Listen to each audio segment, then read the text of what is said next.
Hello and welcome back to my channel Qubit Education Services. In this video we are going to solve the second last question, that is question 14th from the mathematics section of the NEST 2020 first year. This question is based on roots of an equation, polynomial equation and Rolle's theorem. Let P be a polynomial whose coefficients are real numbers and suppose that the roots of P of x equal to 0 are real.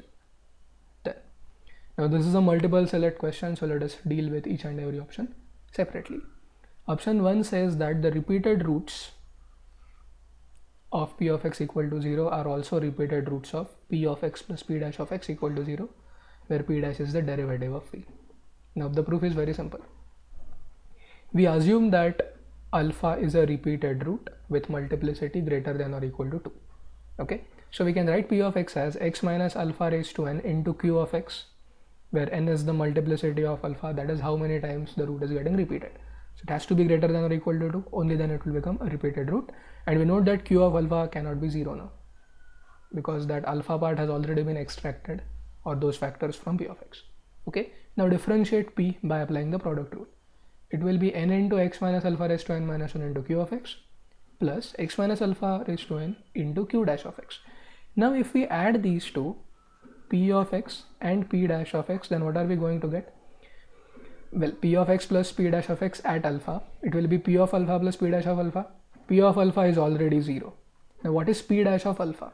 N into 0 into Q of alpha plus 0 raised to n or 0 into Q dash of alpha, which is again 0, which means if alpha is a repeated root of P, it has to be a repeated root of, well, it has to be a root of P of x plus P dash of x, not necessarily repetitive.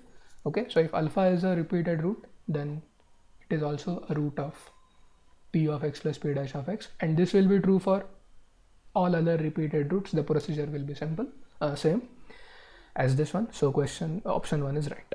The repeated roots of P are also repeated roots of P plus P dash. Now let us go to option 2, which says that the roots of P of x plus P dash of x equal to 0 are real and distinct. It can be proved that this option is not right by providing a simple counterexample. So consider the 4th degree polynomial P of x equal to x raised to 4, which has roots all real 0, 0, 0, 0. See, P of x can have real roots, can have distinct roots, or can even have repetitive roots. There is no constraint on the roots of P of x given in the problem. Alright, now what is P of x plus P dash of x for this? It will be x raised to 4 plus 4x cubed, the derivative of P, yes, and which is x cubed into x plus 4. Now what are the roots of this equation, x cubed plus into x plus 4 equal to 0? The roots are negative 4 and 0, 0, 0 for x cubed equal to 0, which means, well, the roots are real, but are they distinct? No, they are not distinct. 3 of them are identical, or the root x equal to 0 has multiplicity 3. So because the roots are not distinct, option 2 is not right. Okay, now when they say that the roots are real and distinct, it means that this should be applicable to all polynomials P of x and their derivatives. Okay, well, whose coefficients are real as given in the problem, but we have proved that there exists at least one polynomial P of x given by x raised to 4, and of course there are many other polynomials for which that is not true, and hence result 2 cannot be considered to be a valid result for all polynomials with real coefficients. Okay, so option 2 is done. Let us go to option 3. Option 3 says that the roots of P of x plus P dash of x equal to 0 are distinct if the roots of P of x equal to 0 are distinct. Now see, here they have given that P of x equal to 0's roots are not identical or are distinct. Okay, so here we make use of the Rolle's theorem. Assume that P of x has distinct roots as given in the problem, and let them, or let us arrange them in an ascending order. So let x1 be the smallest root, and assuming that P of x is of degree n, let xn be the largest root. Okay, now if P of x is a polynomial of degree n, its derivative P dash of x will have degree n minus 1, and by the fundamental theorem of algebra, how many roots can P dash of x have? At most, it can have at most n minus 1 roots, and these n minus 1 roots by Rolle's theorem will lie between x1 x2 1 root, x2 x3 1 root, x3 x4 1 root, so on till the last one. Okay, xn minus 1 and xn, there will be one more root here. Now you'll ask, okay, how is this true? How can we directly apply Rolle's theorem here? Okay, this is how we can apply it. Suppose xj and xj plus 1 are two consecutive roots of the original polynomial p of x equal to 0. Okay, which means p of xj is 0 and so is p of xj plus 1. Yes, which means f of a is 0 and f of b is 0. So according to Rolle's theorem, there exists at least one c in the interval such that derivative is 0. That means p dash of, well, some value c is 0. And this is nothing but the root of the derivative of p. Yes, so let's call that root as x prime j. Okay, and between xj plus 1 and xj plus 2, there will be another root, that is x prime j plus 1. Okay, now let us argue that these are distinct roots. Okay, you cannot have identical roots there. See, observe this. We know that at this point p is 0 because it is a root, and we also know that at this point p is 0.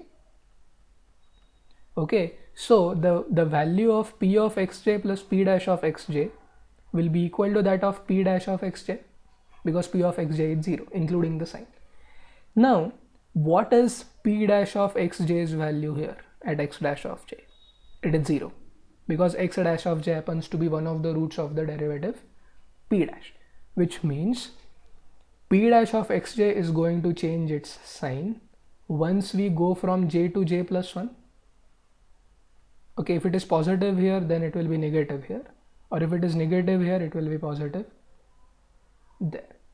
Okay, because of the distinct roots xj and xj plus 1, and because of the existence of the root x dash j of the derivative of the original function. Now, if p dash of xj changes its sign for every j, it automatically proves that the equation p of xj plus p dash of xj has distinct roots. Okay, with the confirmation that there is going to be one root, we don't know where it is, but there will be one root between xj and xj plus 1, one root between xj plus 1 and xj plus 2, and so on. Okay, so option 3, which said that the roots of px plus p dash of x equal to are distinct if the roots of px equal to 0 are distinct, is true. Okay, let us now go to option 4, and option 4 depends on the results that we have proved in previous options. Option 4 says that the roots of p of x plus p dash of x equal to 0 are real. Okay, now what did we prove in option 1? In option 1 we proved that if we have any repeated root of p of x equal to 0, it automatically becomes, well, at least a root of p of x plus p dash of x equal to 0. This is what we proved in option 1. Okay, so let us now assume that p of x has a distinct root alpha. Okay, and let beta be any other root of p of x. Okay, now by Rolle's theorem, we can ensure existence of one root of p dash of x in the range alpha beta or beta alpha. I mean, it's still not known whether alpha is greater than beta or beta is greater than alpha, but that is immaterial. Okay, by Rolle's theorem, there exists one root of p dash of x in this particular interval, alpha beta or beta alpha. Now we go to option 3 and see what we proved there. There we proved that the roots of p of x plus p dash of x equal to 0 are distinct, and at the same time they are real, isn't it? Which means if the roots are real, it automatically proves the option 4, that is p of x plus p dash of x equal to 0, has real roots. Yes, so as far as this question is concerned, option 4 is true, option 3 is true, option 2 is false, and option 1 is true. Okay, so by making clever use of Rolle's theorem, we have proved question 14, which I guess is a very common use, I guess, of Rolle's theorem. So we have solved question 14 successfully. In the next video, we will solve the last question of NEST 2020 session 1, that is question 15.